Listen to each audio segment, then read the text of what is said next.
খানিকটা অস্বস্তি আর এক রাশ ভয় নিয়ে তারা যথাসাধ্য পা চালিয়ে এগিয়ে চলল সামনের দিকে। কিরে ভোলা, ঘাটে তো কাউকেই দেখতে পাচ্ছি না, এবার কি হবে? এবার নদী পার হব কি করে? এবার যদি কেষ্টা চাঁদের লোকজন এইখানে চলে আসে তাহলে তো দুজনকে কেটে একেবারে নদীতে ভাসিয়ে দেবে। দাঁড়া দাঁড়া, ওই দেখ একটা নৌকো, ওটা করে ওই পারে যাব। ওটা তো পচার নৌকো, ওই তো পচার কুড়ে দেখা যাচ্ছে।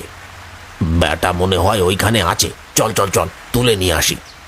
তারা দুজনে এগিয়ে গেল পচার কুড়ের দিকে।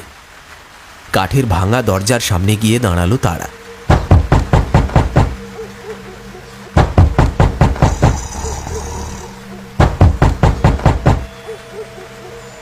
পচা, আরে এই পচা, আরে কি রে বেটা, ঘুমাচ্ছিস নাকি? দরজা খোল, খোল বলছি। অনেক ডাকাডাকি আর দরজা ধাক্কানোর শব্দে একটা ছোট লণ্ঠন হাতে পচা বাইরে বেরিয়ে এলো।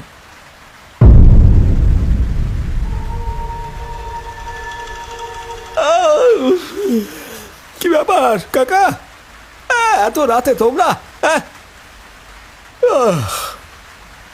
আরে তাড়াতাড়ি চল, তো নৌকা করে আমাদের দুজনকে ওই পারে পৌঁছে দিয়ে আসবি।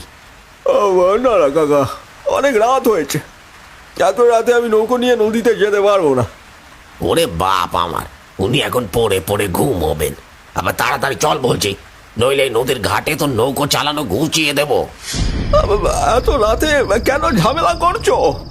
যবে থেকে হারানবাজি খুন হয়েছে তবে থেকে নদীতে সন্ধ্যের পর নৌকা চলাচল বন্ধ। আগে খুনি ধরা পড়বে, তারপরে আবার নৌকো চলাচল শুরু হবে। কথাটা শোনার পরেই হারু ভোলার দিকে তাকিয়ে ঘাড় মেকিয়ে কি যেন একটা ইশারা করল। আর ঠিক তখনই হারু তার পকেট থেকে একটা ধারালো অস্ত্র বের করল। অন্ধকারের মধ্যে ফলাটা যেন ঝকঝকিয়ে উঠল।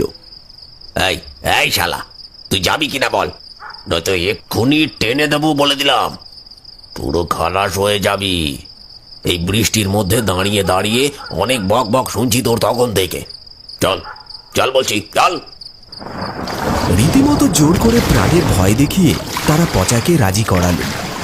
ভয়ে ঠকঠক করে কাঁপছে সে, তখনও বুকের কলিজাটা ধুকপুক করছে। ভয়ে ভয়ে দাঁড় বাইছে সে।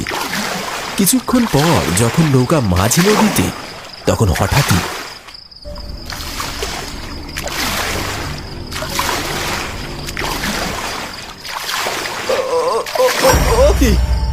ওটা কি? ব্যাগে করে তোমরা কি নিয়ে যাচ্ছ? এত এত রক্ত কোথা থেকে আসছে? হ্যাঁ, এত রক্ত কোথা থেকে আসছে? পচার চিৎকার শুনে হারু আর ভোলা ব্যাগের দিকে তাকিয়ে দেখল, এই ঝিরঝির বৃষ্টিতে ব্যাগ থেকে গল গল করে রক্ত চুইয়ে নৌকার পাটাতন ভেসে যাচ্ছে।